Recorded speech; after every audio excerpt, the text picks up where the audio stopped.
어찌하여 이것을 마음에 생각하느냐라는 제목으로 잠깐 말씀을 나누겠습니다. 여러분, 우리 세대는 다방입니다. 다방. 다방이라는 거, 커피숍의 세대가 아니고 사실은 다방 시대죠. 이걸 보면 저도 나이를 좀 먹은 것 같습니다. 시골에 가면 커피숍이 아니라 다방이 있었는데, 다방에는 그 이쁜 마담이 있었죠. 그래서 동네 유지들이, 자칭 유지들이 마담 손 한번 잡아볼 거라고 가가지고 커피도 몇 잔씩 먹고 그랬죠. 가가지고 그런단 말입니다. 뭐 드실까요? 그러면 오늘은 쌍화차요 이러면서 마담에게 잘 보이려고 그랬던 시대가 있었습니다. 어느 날 한 양반이 서울을 갔다 오더니 마담에게 그러는 겁니다. 야, 마담, 큰일 났다. 내가 서울에 가보니까 커피숍이라는 게 생겼어. 근데 이거 여기처럼 지하에 이렇게 어두컴컴하게 있는 것도 아니고 1층에 뻥 뚫려 있고, 그리고 중요한 건 마담이 없어. 그리고 서빙하는 사람들도 다 남자야. 야, 이거 뭔가 달라질 것 같아. 그랬더니 마담 주인이 그래요. 무슨 소리 하냐고. 우리 동네 유지들이 존재하는 한 다방은 영원하리라. 그랬는데 지금 다방 없어졌습니다. 그죠? 시대가 그래요. 여러분, 옛날에 냉장고가 없었어요. 그래서 어떻게 했습니까? 얼음을 우리가 아주 오래전에는 서빙고 동빙고 그런 시대도 있었지만 얼음이 없었어요. 그래서 얼음을 이렇게 사다가 이렇게 먹었잖아요. 이렇게 깨서도 먹고. 그런 시대가 그렇게 얼마 되지 않았어요. 근데 얼음 가게 사장은 여름만 되면 이제 장사가 호황이지 않습니까? 그런데 어느 날 한 사람이 미국에 갔다 오더니 이 얼음 가게 사장한테 얘기하는 거예요. 야, 얼음 가게 사장아, 왜 큰일 났다. 내가 미국에 갔는데 웬 이렇게 이만한 게 있는데 거기서 막 얼음이 얼려져 나와. 그래서 집집마다 얼음들이 막 그냥 이렇게 생겨서 얼음 가게가 이제 없어질 것 같아. 그랬더니 얼음 가게 사장이 뭐라 그럽니까? 무슨 소리 하느냐? 대한민국에 복날이 존재하는 한 얼음 가게는 영원하리라. 그런데 어떻게 됐습니까? 얼음 가게가 없어졌어요. 이게 뭐죠? 패러다임이라는 거예요. 패러다임. 네. 시대는 변합니다. 상황도 변하고요. 우리가 이것이 영원하리라 여겼던 것도 변합니다. 이런 시대에 우리가 살고 있어요. 총알 같은 시대에 살고 있습니다. 우리가 이것은 전혀 변하지 않을 거라고 굳게 믿었던 것들도 어느 날 보면 변해져 있어요. 여러분, 저는 개인적으로 한 번씩 설교 시간에도 얘기하지만 이순신 장로를 좋아합니다. 오늘 아침에 어떤 제가 아는 대구에 섬기는 교회 목사님하고 어떤 내용을 주고받았는데, 그 목사님 그러시더라고요. 오늘 예배를 준비하는데 한 분이 안 보여서 생각이 난다 이런 얘기를 하시더라고요. 그래서 그분이 얘기하기를 자기 교회는 가난한 성도가 없대요. 가난한 성도가 어떤 성도인지 알죠? 예수는 믿지만은 교회 나가기 싫어서 방황하는 사람들을 가난한 성도라 그래요. 거꾸로 하면 안 나가 성도잖아요. 자기 교회는 가난한 성도가 없는데 이순신 성도는 있대요. 이순신 성도는 누구냐 하면 갑자기 잠적하는 분이래요. 그래서 지금 한 분이 조용히 와서 등록도 안 하고 조용히 와서 예배 드리고 왔다 갔다 했는데 몇 주 보이지 않아서 코로나 때문에 안 오나 갑자기 아침에 예배를 준비하는데 그 생각이 난다고 하더라고요. 그래서 제가 그렇게 답을 썼어요. 이야기했어요. 이순신 장로는 반드시 돌아옵니다. 내가 이 설교 시간에 얘기하기는 그런데 코로나를 코로노스키 이 코로노스키가 원균과 같은 코로노스키가 이 양반한테 이간질을 해서 잠시 감옥에 있다가 다시 돌아올 겁니다. 그렇게 답을 줬는데 이순신 장군을 개인적으로 좋아해요. 그의 삶이 드라마틱해서도 하겠지만은 그의 그 지혜, 명철, 번뜩임, 재치, 그리고 충성 이런 것들이 참 좋아. 이런 코드가 좋은데, 여러분 그 이순신 장군이 그 12척의 배로 그 상대 100척이 넘는 배를 잡을 수 있었던 것은 하깃진이라는 그 전법을 썼습니다. 배가 많지 않으니까 학처럼 이렇게 날개를 펼친 것처럼 12척이 일렬로 쭉 서고, 상대는 이렇게 오는데 물살이 이렇게 강하게 오니까 이 배들이 컨트롤이 안 된 상태에서 들어오는 거죠. 그러니까 마치 사냥하듯이 상대의 배를 잡았지 않습니까? 하깃진이 해군사에서 유명하고 해군들도 이순신 충무공의 후예다 하고 자처하면서 이야기합니다. 그런데 21세기인 이 시대의 하깃진이 모든 전쟁에서 이길 수가 없습니다. 그 시대에 그 상황에 그 하깃진이라는 전법이 통했던 거죠. 그것이 좋다고 해서 지금 이 시대에 그것을 쓰면 그건 백전백패죠. 그래서 패러다임이라는 말은 이 군사용어입니다. 그 상황의 변화에 맞추어서 변화에 되어져 가는 그런 상황을 얘기하는데, 왜 이런 이야기를 하느냐, 이런 생각을 잠시 머릿속에 가지고 오늘 본문에 접근을 해보도록 하겠습니다. 오늘 본문은 갈등 기사, 이렇게 우리가 이야기합니다. 갈등이 시작하는 겁니다. 예수님이 십자가에 지시기 위해서는 갈등이라는 게 필요합니다. 그래서 이 갈등이 증폭되어서 나중에 예수님을 십자가에 매달고 말죠. 그래서 이 갈등 기사라고 얘기하는데, 오늘 본문을 시작으로 왜 이렇게 말하냐 하면 예수님과 유대인들 간의 갈등이 시작됩니다. 그 전에는 예수님이 누구지? 못 보던 존재네? 뭔가 하네? 선지자인가? 뭐 이런 이렇게 궁금증을 가지게 만들었다면 예수님이 요 시점 이후부터는 예수님에 대해서 갈등을 하게 됩니다. 왜냐하면 그 시작이 예수님께서 죄를 사한다, 이게 문제가 된 겁니다. 죄를 사한다. 여러분, 병을 고쳐주면 관계가 없습니다. 왜냐하면 그것은 선지자들도 그렇게 했습니다.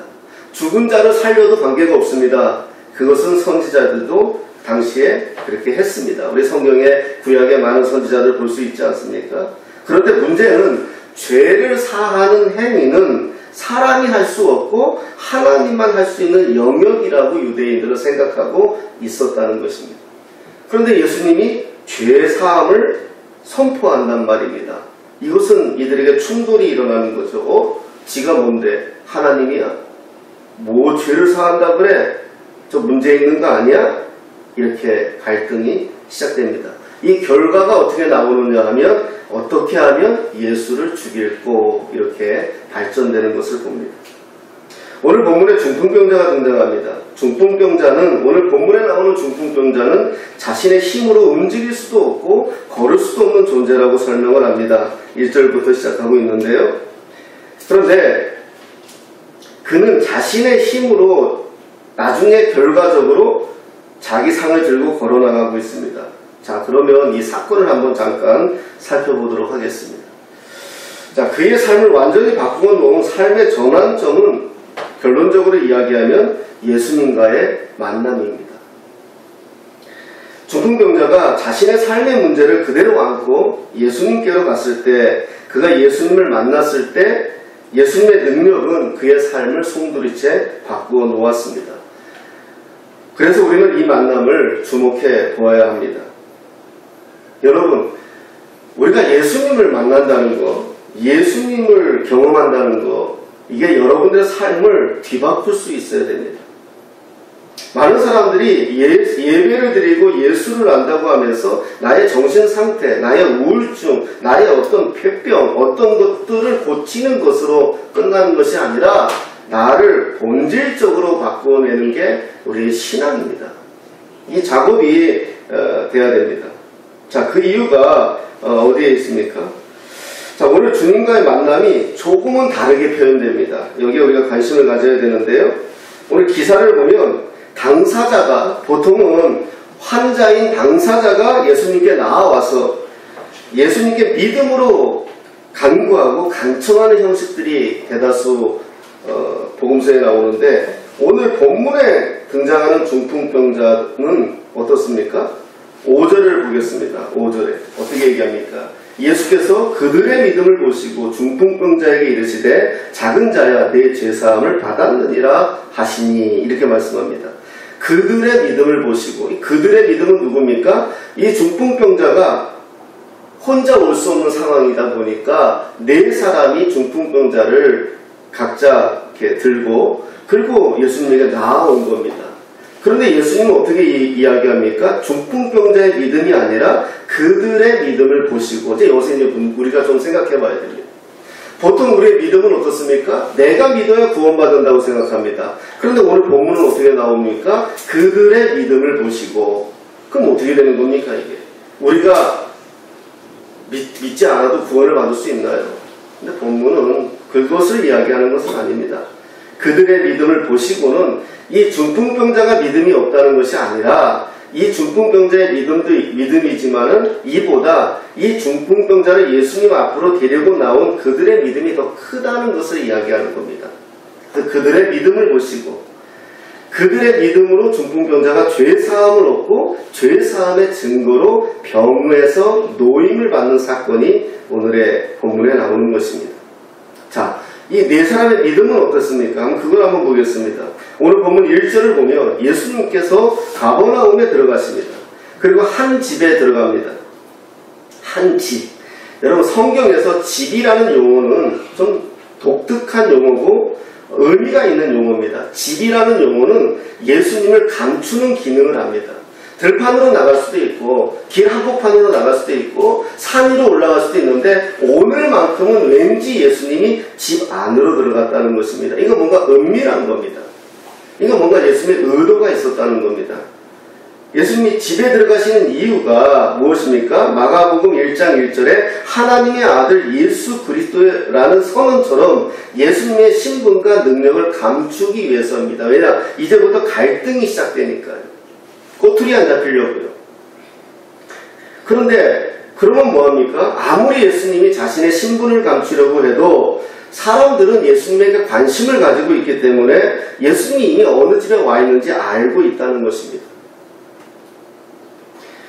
이 집안에 계신 예수님의 존재와 사역이 감추어져도 퍼져나가고 들려질 정도로 예수님은 감추어질 수 없는 상태가 되어졌다는 것을 우리가 알 수가 있죠. 여러분, 이것이 교회입니다. 교회는 아무리 감추려고 해도 감추어지지 않는 것이 교회가 되어야 됩니다. 교회는 은밀한 무엇이 있는 것처럼 여겨지지만 사람들에게 우리가 아무리 감추려고 해도 감추어지지 않게끔 되어지는 게 교회입니다. 여러분, 세례 요한이 예수님 오시기 전에 광야에 나가서 외치는 자의 소리라 했습니다. 광야는 말 그대로 사람이 없는 곳입니다. 광야입니다. 사막 한복판입니다. 그런데 거기에서 세례 요한이 회개하라, 천국이 가까웠다고 선포하는데 어떡합니까? 사람들이 모여듭니다. 그 멋진 성전에 그 멋진 제사장들이 옷을 입고 멋진 성전에서 하나님의 제사 지낸다고 하는데 거기에 사람들이 모이는 것이 아니라 어디에 모인다? 광야에 외치는 자의 소리에 모인다는 겁니다. 교회는 예수님이 계셔야 되는 겁니다. 아무리 아름답게 짓고 아무리 멋지게 수천 평의 땅을 가지고 지었다 하더라도 거기에 하나님의 소리가 아니라 사람의 소리가 나오면 거기는 2000년 전의 성전과 다를 바가 없다는 것입니다. 감추어 주려고 해도 감출 수 없는 게 교회. 우리 꿈꾸는 교회가 작지만 이런 교회가 되어지기를 예수님의 이름으로 축복합니다. 저와 여러분들의 교회입니다. 그래서 복음은 우리를 통해서 전달됩니다. 우리가 천국을 보여주는 겁니다. 저도 전도하면서 천국이 어디 있냐? 저한테 이렇게 되묻는 분들 많습니다. 많이 만났습니다. 그럼 저는 그렇게 이야기합니다. 천국이 어디 있느냐 저한테 물어보면 교회로 오십시오. 교회로 오십시오. 당신에게 보여주겠습니다. 저는 적어도 우리가 우리의 교회를 이렇게 얘기할 수 있을 자신감이 저와 여러분들에게 있어야 됩니다. 천국이 어디 있냐? 여기 있다. 왜? 여기는 아무 공도 없이 서로 섬기며 사랑하며 서로를 위하여 죽을 만큼 이뻐하는 그러한 사람들이 있는 곳이 세상에 어디 있느냐? 자기의 이익과 유익을 위해서 존재하는 곳인데 그러나 교회는 그러지 않다. 퍼주어도 사랑해도 계속 하고 싶은 그곳. 나는 그곳이 천국이다. 당신도 와서 경험해봐라. 얘기할 수 있어야 됩니다. 아무런 대가도 없이 봉사할 수 있는 것. 세상에서 최고의 가치가 돈이라면, 시간이라면, 여기는 내 돈을, 내 시간을 오히려 드리면서 봉사하고 함께 할 수 있는 사람들, 천국을 경험한 사람들입니다. 남을 위하여 나를 죽일 수 있고 섬길 수 있는 공동체. 여러분, 이게 교회 아니겠습니까? 다시 본문으로 돌아가면 이 네 사람에게 믿음이 어디에서 시작되었는가? 예수님이 집에 계신 소문에서 시작합니다. 그들은 예수님을 만나서 경험하고 예수님이 누구신지 아는 사람들이었습니다. 그런데 이들이 예수님을 어떻게 알았습니까? 들음으로 알았습니다. 들음으로 예수님을 경험하고 안 겁니다. 믿음은 들음에서 난다는 원리가 이 네 사람에게도 그대로 적용하고 있는 것입니다. 이 네 사람이 예수님을 경험하고 예수님을 알게 되자 예수님을 아는 지식은 그들의 마음을 움직이게 했습니다. 3절을 보면 네 사람이 중풍병자를 메고 예수님께 왔다고 했습니다. 믿음은 말씀에서 시작되고 들음으로 사람의 마음속으로 들어옵니다. 그런데 믿음은 마음속에서 감정적으로 정서적으로 머물지 않고 다시 외부를 향해 지향하는 것입니다. 네 사람이 향하는 믿음이 누구를 향하고 있습니까? 중풍병자를 향하고 있습니다. 그리고 예수님께 향하고 있는 것입니다. 믿음이 들어가니까 네 사람이 동일한 방향과 비전을 품게 됩니다. 네 사람의 마음이 하나가 되었다는 것입니다. 여러분, 이게 교회의 원리입니다. 교회는 다양합니다. 저와 여러분들은 다 환경도 다르고 배움도 다르고 상황도 다르고 다 다릅니다. 그럼 여기서 끝나면 동창회와 다를 바가 없습니다. 그런데 교회는 다양합니다. 그래서 저는 교회는 다양성과 통일성으로 이야기합니다. 다양한 우리들이 모였지만 여기에 하나가 되는 게 무엇입니까? 예수 그리스도입니다. 우리가 아무리 좋다고 서로 쪽쪽 빨고 서로 감사하고 기뻐하고 즐거워해도 여기에 예수님이 안 계시면 우리는 세상 모임과 다를 바가 없는 겁니다. 예수님을 믿는 믿음으로 우리가 하나가 되어야 된다는 것입니다. 오늘 네 사람은 그 믿음으로 한 사람을 예수님께로 인도하는 믿음의 행동으로 나타나고 있습니다. 그런데 네 사람이 중풍병자를 메고 예수님께로 나갈 때 큰 장애물을 만납니다. 뭐라고 얘기합니까? 2절에 보니까 이렇게 이야기합니다. 2절에 많은 사람들이 모여서 문 앞까지도 들어설 자리가 없게 되었는데, 많은 사람들이 모여서, 옛날 성경에는 물이라고 되어져 있습니다. 그리고 4절에 보면 무리들 때문에 이렇게 나옵니다. 무리들 때문에. 자, 이 네 사람이 한 마음이 되어서 이 중풍병자를 예수님을 만나기 위해서 고치게 만들고 싶은 이 뜨거운 열정이 있는데, 예수님께 나가려고 하니까 뭐가 방해가 됩니까? 무리들이 방해가 됩니다. 사람들이 방해가 됩니다. 우리는 누구나 교회가 사람들로 채워지기를 원합니다. 그러나 가만히 생각해 보시기 바랍니다. 공동체가 무리로 채워지면 공동체에 아무리 많은 사람이 있어도 한 영혼을 살릴 수 없습니다. 사람이 많다고 해서 꼭 힘이 되고 유익만 있는 것은 아닙니다. 오늘 등장하는 무리들, 예수님을 보겠다고 모인 무리들 많기는 하지만 이 중풍병자에게는 유익이 되지 않습니다. 이들은 네 사람의 길을 오히려 방해하고 있고 예수님께로 가는 길을 내가 막고 있다는 것입니다. 오늘 본문을 아무리 보아서 이 많은 무리들 중에서 이 네 사람의 길을 열어준 사람의 이야기가 없습니다. 예수님의 주변에는 많은 사람들이 있었지만 왜 예수님의 사역에 도움이 되지 않을까요? 그들이 무리였기 때문입니다. 교회는 무리로 가득 차서는 안 됩니다. 오래전에 제가 팬인가 제자인가라는 책을 보면서 많은 생각을 해봤습니다. 교회는 제자로 가득 차야 됩니다. 무리는 자기의 이익을 위해서 움직이는 사람들입니다. 팬은 어떻습니까? 기분에 따라 움직이는 사람들입니다. 자기가 좋으면 무슨 짓도 할 수 있지요. 하지만 싫어지면 금방 떠나가는 사람들이 팬들입니다. 실증 나면 하지 않습니다. 그게 팬들입니다.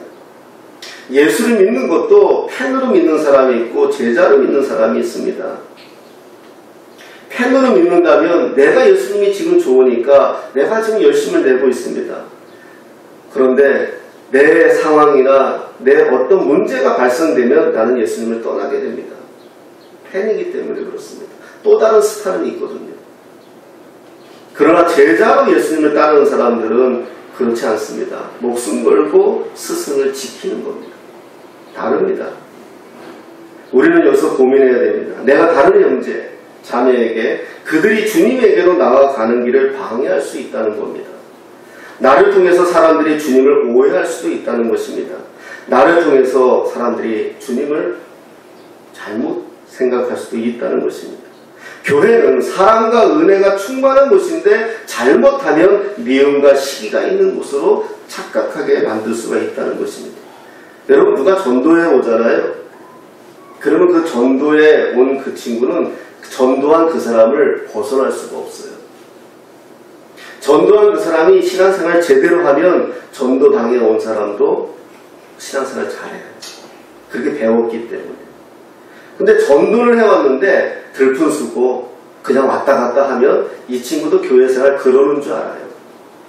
그래서 내가 누군가를 교회에 데리고 왔을 때는 내가 믿음에 잘 서야 돼요. 제대로 보여줘야 돼요. 그래야 이 친구도 신앙생활 잘해요. 교회가 그런 곳인 줄 알아요. 아, 이렇게 신앙생활 해도 되는 줄 아는 거예요. 처음부터. 그렇기 때문에 우리가 잘해야 돼요. 옛날에 우리가 그런 말이 있지 않습니까? 아무리 제자가 똑똑해도 스승을 벗어날 수는 없다는 이야기가 있는 것처럼 결국 그럴 수 있다는 것입니다. 교회는 서로를 위해서 존재하는 곳인데 자기를 위해 존재하는 곳으로도 보여줄 수 있다는 겁니다. 오늘 우리 공동체에 어떤 사람이 필요합니까? 중풍병자를 메고 오는 4사람이 필요합니다. 최소한 이 4사람이 예수님께 가도록 길을 열어주는 사람들도 필요합니다. 오늘 우리 공동체에 필요하지 않는 사람은 누구입니까? 무리로 서 있는 사람입니다. 늘 예수님 주변에는 있지만 예수님께로 가는 길을 막고 있는 사람들, 이런 사람들이 되어서는 안 되는 것입니다. 더 중요한 사실이 있습니다. 4사람의 믿음을 한번 보시기 바랍니다. 무리 때문에 예수님께로 중풍병자를 데려갈 수 없으니 이들이 어떤 선택을 합니까? 믿음은 장애물을 만날 때 진가가 발휘되는 것입니다. 여러분, 이게 믿음입니다. 장애물이, 무리라는 이 사람들이 꽉 차 있기 때문에 이 마음이 하나가 되어서 이 중풍병자를 메고 왔지만은 예수님께 들어가지 못하자 포기하는 것이 아니라 이들이 어떤 생각을 합니까? 상상하지 못하는 생각을 하지 않습니까? 장애물 앞에서 체념하지 않고, 그래, 우리가 이만큼 할 만큼 했잖아. 사람 때문에 내가 못하는 것 뿐이야. 우린 최선을 다했어. 여기서 멈추는 게 아니라 어떻게 합니까? 지붕을 뜯어낼 생각을 한다는 겁니다. 이게 패러다임이라는 거예요. 다른 사람들이 상상하지 못하는 것을 이들은 한 사람의 구원을 위해서 작정하고 결단하는 거예요. 믿음은 장애물을 만났을 때, 어려움을 만났을 때, 힘듦을 만났을 때 나를 포기하게 만드는 것이 아니라 기발한 다른 생각을 하게 만드시는 것을 우리가 볼 수 있다는 것입니다. 4절 중반절 이하를 보면 그들이 예수님이 계신 곳에 지붕을 뜯어 구멍을 내고 중풍병자에 누운 상을 달아 내리고 있습니다. 여러분, 누가 지붕에 구멍을 내고 중풍병자를 예수님 앞으로 내릴 생각을 했을까요? 누가 지붕을 뜯을 수 있는 대담한 행동을 할 수 있습니까? 저는 이 질문을 하면서 2가지 대답을 찾았습니다. 누가 지붕에 구멍을 낼 수 있을까? 첫 번째는 중풍병자를 진정으로 사랑하는 사람입니다. 여러분, 생각해 보십시오. 내가 지금 남의 집 지붕을 뚫습니다. 물론 당시의 이스라엘의 그 지금 콘크리트가 아닙니다. 이 흙벽이기 때문에 뭐 다르다 할지라도 그럼에도 불구하고 내가 어찌 남의 집 지붕을 뚫을 수 있겠습니까? 왜냐하면 물질과 시간이 필요합니다. 지붕에 구멍을 뚫는 것은 사람들의 이목이 집중되고 잘못하면 사람들에게 비난받을 수도 있는 행위입니다. 사람들에게 나쁜 소리 들을 수 있는 사실입니다. 듣고 싶지 않은 소리 들을 수도 있습니다. 왜 쟤는 저래? 왜 지만 저렇게 열심히 믿는 거야? 이런 소리 들을 수 있습니다. 자신의 도덕적 성품을 더 가치 있게 생각하는 사람은 지붕에 구멍을 뚫을 수가 없습니다. 그러면 누가 지붕의 구멍을 뚫을 수 있겠습니까? 사람들의 이목보다 중풍병자가 더 가치 있다고 생각하는 사람, 물질과 시간보다, 아니 세상의 그 어떤 것보다 한 영혼을 사랑하는 사람, 이런 사람이 지붕의 구멍을 뚫을 수가 있는 겁니다. 두 번째는 예수님을 절대적으로 신뢰하는 사람만이 구멍을 낼 수가 있습니다. 여러분, 네 사람을 행동으로 이끄는 원동력이 어디에 있습니까? 중풍병자를 메고 예수님께 온 것도, 무리들 때문에 더 이상 갈 수 없을 때에도 지붕에 구멍을 낸 것도 그들이 그렇게 행동을 하는 이유를 단 하나 말해보라면 예수님을 믿기 때문입니다.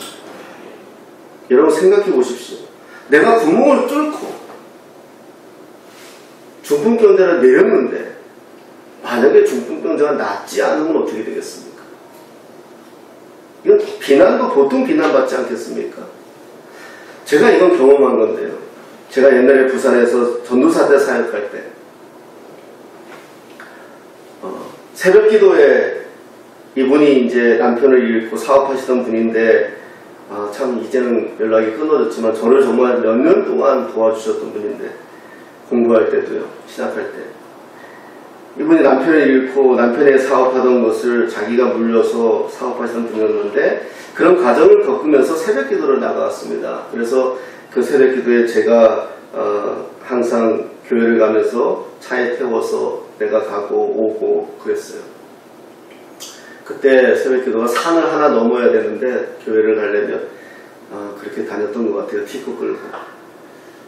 근데 이분이 어느 날 새벽 기도 끝나고 저한테 잠깐 집 앞에 이제 내려서 권사님 들어가세요 하는데 잠깐 할 말이 있다고 하는데 어렵사리 꺼내면서 말을 하더라고요. 참 왜 그랬는지 몰라요. 옛날 같으면, 요즘 같으면 얘기하면 되는데 옛날에 이 성도님들은 참 목회자들에게 자기 고민 얘기하는 게 참 그렇게 어려웠던 것 같아요. 근데 이분이 그 자궁암을 얘기하더라고요. 자궁암을 이야기하면서 제가 지금 암이 걸렸어요. 자궁암을라고 얘기하면서 부끄럽게 얘기하시더라고요. 아마 그때는 그냥 나이가 드셨던 것 같은데 내가 그때 30대 초반이니까 아마 이분은 40대였을 것 같아요. 그러니까 그때는 되게 나이 들었다 생각했는데 지금 보면 젊은 분이죠. 근데 참 젊은 전도사에게 그거 얘기하기 쉽지 않았을 거예요. 교회에도 워낙 우리 목사님이 좀 어려운 분이기 때문에 말 못하고 그래서 기도를 해달라고 하는 거예요. 그래서 기도를 하긴 했는데 하고 이제 했어요. 그래서 내려드리고 집으로 다시 이제 산을 넘어서 티크로 놀고 집으로 오는데 차를 제가 세워놓고 산에서 좀 많이 울었어요. 왜냐하면 믿음으로 기도를 제가 못했어요. 제 마음속에 뭐가 왔냐 하면 내가 기도한다고 나을까? 이게 왔어요. 정말이에요. 전도사 때요. 내가 너무 가증한 거예요. 그분은 정말 부끄러운데 그분은 정말 뭐라도 잡고 싶은 마음으로 벌써 한 30, 20년 전이니까 그 암은 지금과 다른 상황이에요. 그때는 안 걸린다 그러면 진짜 사형 선고 받는 것 같은 분위기였단 말이에요. 정말 절망 가운데 그래도 뭔가 이렇게 잡는 마음으로 전도사에게 기도를 부탁했는데 저는 믿음으로 기도를 안 한 거예요. 그냥 기도한 거예요. 내가 기도한다고 나을까? 그 생각이 든 거예요. 그래서 제가 벌써 부끄러웠어요. 아무도 없었지만 티코 안에서 차 세워놓고 엉엉 울었어요. 하나님 앞에도 부끄럽고 그분에게도 미안하고. 다음날 제가 기도하자고 먼저 했어요. 새벽기도 끝나고 집 앞에 아파트 앞에서 차 세워놓고 권사님 제가 오늘 기도하고 싶어요. 그리고 그때 내가 지난 새벽에 티코 안에서 울면서 기도할 때 주님이 저한테 주신 말씀이 있어요. 예수님의 이름으로 기도하는 거잖아요. 내가 기도해서 낫게 하는 거 아니잖아요. 내가 믿는 예수님이 고치는 거잖아요. 근데 나는 내가 기도하면 내가 뭔가 할 수 있는 것을 착각했다는 거예요. 내가 믿음으로 난 기도하는 것 뿐이에요. 고치시고 살리시는 이는 하나님 뿐이에요. 아니다면 그분이 알아서 하시는 거예요. 그래서 그 믿음으로 기도했어요.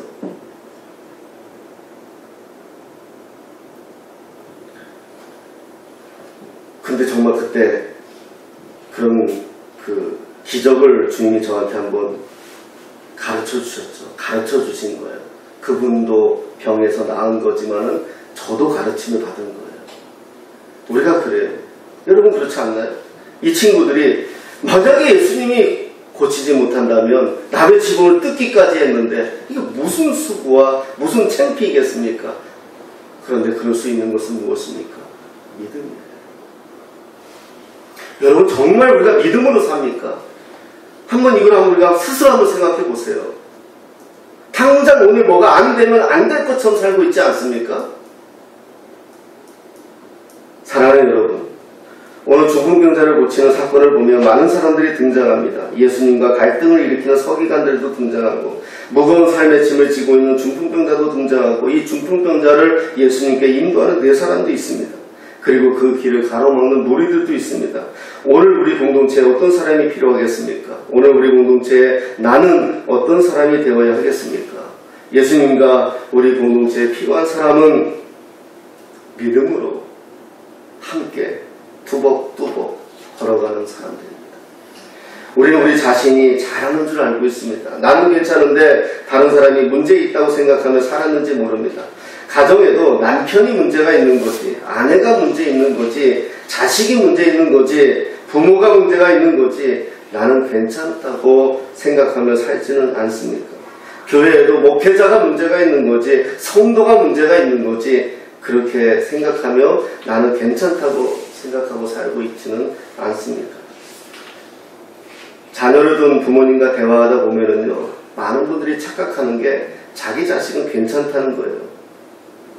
친구 때문에 문제지 내 자식은 괜찮다는 거예요. 근데 알고 보면요, 그 자식이 문제더라고요. 다른 사람의 눈에 있는 티끌은 보아도 내 눈에 들보는 볼 수 없는 것이 저와 여러분들의 한계이고 우리들의 죄성이라는 것입니다. 사랑하는 여러분, 다시 한번 우리 교회가, 우리 공동체가 믿음을 점검하고 다시 한번 내 상황에 오늘 이 네 사람이 한 마음이 되어서 한 영혼을 고쳐내는 이 놀라운 사건, 성경에 기록돼서 수천 년 동안 하나님 주님 오실 때까지 1.1획도 변하지 않은 여기에 기록되는 이유가 무엇이겠습니까? 여러분, 우리의 믿음은 어떻습니까? 지붕 하나 뜯어낼 수 있겠습니까? 사람들 앞에서 옴짝달싹도 못하고 있는 것은 아닙니까? 세상이라는 거대한 이 두려움 앞에 우리가 아무것도 하지 못하고 있는 것은 아닙니까? 우리의 믿음은 그렇지가 않습니다. 왜냐하면 우리가 믿는 우리 주 예수 그리스도는 하나님이시기 때문입니다. 여러분, 뱀잡이 수리라는 게 있어요. 뱀잡이 수리. 그 TV에서 보았는데요. 그 뱀잡이 수리라는 이 수리, 독수리의 한 일종인데요. 이게 이 땅에 이 뱀을 잡으러 내려오는데 엄청 멋있더라고요. 쫙 올라갔다가 쫙 내려와요. 그냥 엄청 빠른 속도로 정말 쫙 내려와요. 내려와서 뱀을 딱 낚아채가지고 다시 딱 솟구쳐 올라가는 장면이 정말 멋있더라고요. 그런데요, 거기에서 어떤 장면을 보여주냐면요, 이 수리가 뱀을 잡으러 내려와서 딱 낚아챘는데 거기에 자기 맹수 이런 다른 이렇게 큰 동물들이 그걸 또 노리고 있대요. 또 이 수리를 잡으려고. 그러면 딱 낚아채서 딱 다시 탁 치면서 하늘로 솟구쳐야 되는데 이 수리가 내려와서 동물을 딱 보는 순간 자기가 솟구치는 걸 까먹는데요. 두려워서. 그래서 자기가 난다는 걸 까먹고 막 뛰어간대요.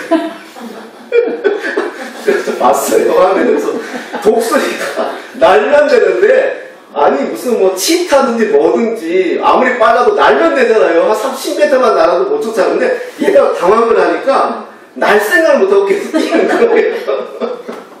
그래서 잡혀먹는 거예요.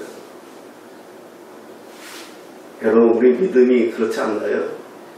우리 그리스도인들이 그렇지 않나요? 주 예수 그리스도라는 상상할 수 없는 그분을 알고 있고 믿고 있고 그분이 오늘도 우리와 함께 하겠다고 수없이 말씀해 주는데 우리는 세상 앞에 어떤 거대한 걸 만나면 날 생각을 못하고 믿음으로 주님을 찾아낼 생각을 못하고 우리는 도망가고 있는 연약한 모습은 아닌가요? 그런 생각이 들었어요. 저게 내 모습이 아닐까. 뭐 하나 무너지고 뭐 하나 망가지면 우린 주저앉아 버리는, 그렇지 않습니다. 우리의 믿음은요, 상상할 수 없는 겁니다. 주님은 오늘도 저와 여러분들을 붙들어 주시고 반드시 주님이 할 거라는 거, 주님이 하실 거라는 거. 여러분, 이게 우리 믿음이에요. 그렇다고 해서 막연한 거, 그냥 하늘만 쳐다보는 거 아닙니다. 물론 우리가 열심히 살아내야 되지만, 그러나 정말 중요한 건 뭐냐, 우리 안에, 내 안에 당당함, 내가 예수와 함께 한다는 거, 그분이 오늘 나를 붙들고 있다는 거. 여러분, 우리의 믿음이 네 사람의 믿음처럼 정말 한 영혼을 뜨겁게 사랑하고요, 정말 예수님을 뜨겁게 사랑하고요, 어떤 거대한 쓰나미와 같은, 하나만 얘기 더 하고 마치면 쓰나미 얘기하고 마칠게요. 저도 그때 그거 보고 내가 글을 써서 어디 기고했던 적이 기억이 나는데, 여러분, 그 쓰나미, 인도네시아 섬에 쓰나미가 들어왔을 때 동물들은 다 살았어요. 심지어 개미까지도 이 산으로 높이 올라가더라는 거예요. 얘네들은 뭔가 지각 변동을 느끼는 거예요. 쓰나미가 뭡니까? 갑자기 바다가 지진이 나서 갈라지면 물이 뚝 떨어지면서 밀려오는 거 아닙니까? 이게 쓰나미잖아요. 그러니까 뭔가 지진이나 지각 변동은 얘네들은 땅에서 느꼈다는 거예요. 그러니까 뭔가 큰 해가 올 것 같으니까 다 산에 올라갔어요. 동물들이요. 원숭이고 뭐고. 그런데 사람들만 바다에서 아주 놀고 있는 겁니다. 그걸 보면서 그 생각이 들었어요. 우리는 콘크리트라는 걸 가치고, 우리의 문화에, 우리의 생각에, 우리 똑똑함에, 교만에, 그래서 하나님이 우리를 생육하고 번성하고 충만하라고 우리에게 모든 권세를 우리에게 주셨는데, 이거 다 잃어버리고 휴대폰에 사로잡히고 전자기기에 사로잡히고 세상이 주는 안락함에 사로잡히고 우리가 만들어놓은 안전에 사로잡히고 우리가 만들어놓은 레이더와 우리가 만들어놓은 이런 것들이 나를 지켜줄 거라는 것들에 사로잡혀서 막상 쓰나미가 올 때 동물들은 오히려 다 도망갔는데 사람들은 수없이 많은 사람들이 죽었다는 거예요. 그 사건을 보면서 그 생각이 든 거예요. 우리의 믿음이 이러고 있지 않은가. 내가 이만큼 했으니까 이것이 나를 지켜주지 않을까? 내가 이만큼 돈을 벌어놨으니까? 내가 이만큼 공부를 했으니까? 내가 이만큼 준비를 했으니까? 이것들이 나를 지켜주지 않을까? 우리가 코로나 때문에 코로노미스키 이거 하나 때문에 이렇게 우리가 지금 될 줄은 누가 알았습니까? 그게 우리의 상황입니다. 여러분, 믿음으로 승리합시다. 어떤 상황에서도 여러분의 현실을 세상 것들에게 잡아먹히지 마시고 무너지지 마시고 무리들에게 둘러싸이지 마시고 예수의 이름으로 자기 자리에서 분연히 일어서서 하늘 쳐다보며 하늘의 것을 누리는 저와 여러분 되시기를 예수님의 이름으로 축복합니다.